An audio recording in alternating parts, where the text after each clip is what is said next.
Yo, magandang gabi po sa ating lahat, Alesianos, at sa aking mga followers dyan. Alas 9 nga ng gabi, nakatanggap tayo ng tawag mula sa ating mga concerned citizen reporting na merong nagbangga ang isang single motor at saka isang tricycle dito sa may barangay Salvacion ng Alicia Isabela. Kaya agad na nga rin kami nagtungo sa scene. Pagdating nga namin sa scene, tumambad agad yung isang victim, which is yung driver ng single motor. Positive AB nga si sir o nakainom nga. More on abrasion nga ang kanyang mga tama. Buti na nga lang din at naka-helmet ang ating victim, kaya wala siyang natamong injury sa kanyang ulo. Pagkatapos nga ma-check ang kanyang mga tama, agad-agad na nga naming nilagay sa aming stretcher para may load na nga sa loob ng ambulansya dahil hindi namin makita dito sa may gilid ang kanyang mga tama dahil madilim nga. At nag-decide na nga rin kami na sa loob na lang ng ambulansya i-aid ang ating victim.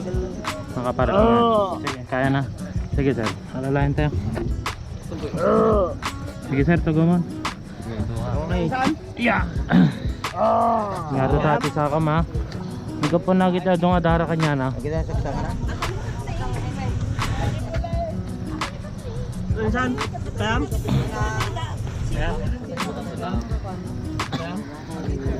Kaya na tayo saan? Ang tama kita doon no sipngit. Hindi na. 1, 2, 3. Hindi na. Hindi. Sir, sino mang kadwa kanya na? Sigaratan sir. Ay, jilatan. Tagat limit lang. Saan? Kaya kay? Kaya nga ka na nga yung bandage. At yun eh, saka na. Tugaw ka na. Ipak mo man na dyan na bandage, saka na. Ay, jilatan niya ba?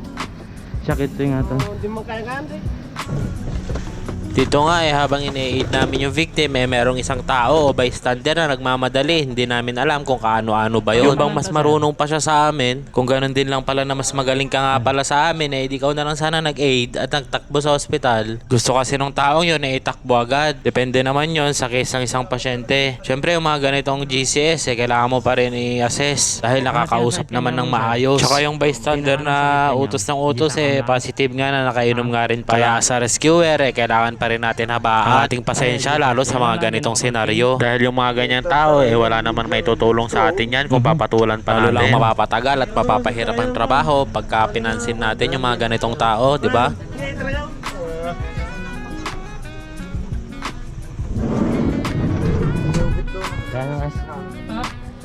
Kaya, sige.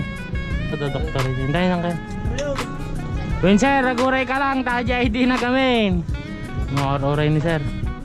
Naintid mo dyan, Aidim? Ten. Tara na boss. Kaya niya pa nga. Sino nga dyan? Ibabawan kayo, urayan tayo aja, bagati pente. Diyo ubit ko sa. Kuya, nadagasgas natin, bagtagasgas lang ito ubit mo.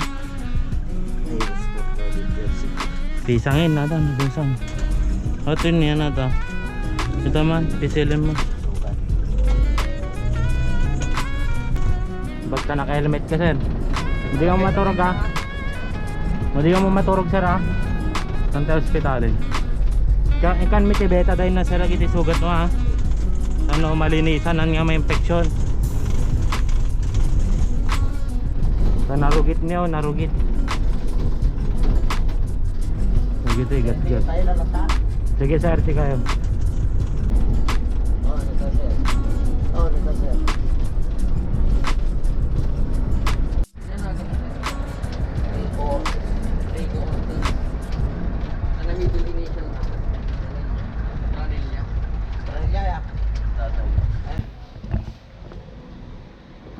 Ako, punuan natin sila. At yun lamang po for tonight's video. Sana sa inyong mga bystander na nangingialam sa responde, huwag kayong masyadong maging matapang. Di porke nakainom kayo kinakaya-kaya nyo na lahat. Respeto nyo pa rin yung mga tumutulong sa inyo mga ma'am sir. At yun lamang po ulit, mag-iingat po tayo lagi mga ma'am sir, lalo sa daan. Sana itong mga video yung ina-upload ko maging silbing aral sa atin at mabawasan na ang case ng pagka-aksidente. God bless po.